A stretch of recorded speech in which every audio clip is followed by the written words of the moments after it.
vibes yun sila ni Mark.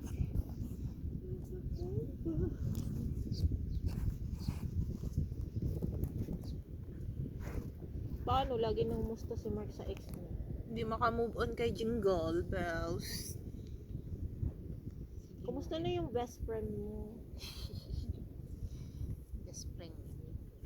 Hindi pa rin, hindi niya matanggap yung katotohanan na Pinagpalit mo.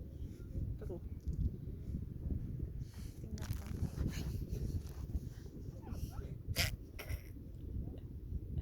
Tama lang yung layo ko. Ang layo mo na nga eh. Sige, sige. Tama na. Tama lang. Yung upo. Yung upo ako. Upo dyan ka ta. Upo. Doon na, banda. Upo. Ayan.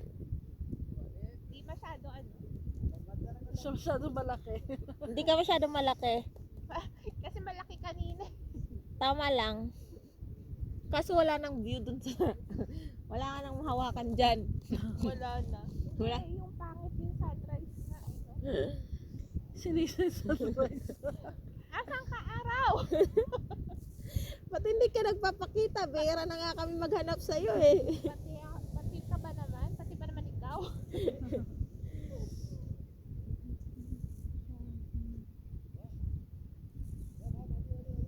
Mga tingin-tingin naman to mga pangit na to.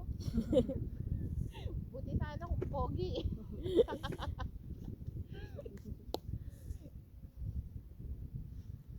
Si Bunso kahapon may nakita na naman siya. At sabi niya, ate ang gwapo nun. Sabi ko, oy may jowa ka na.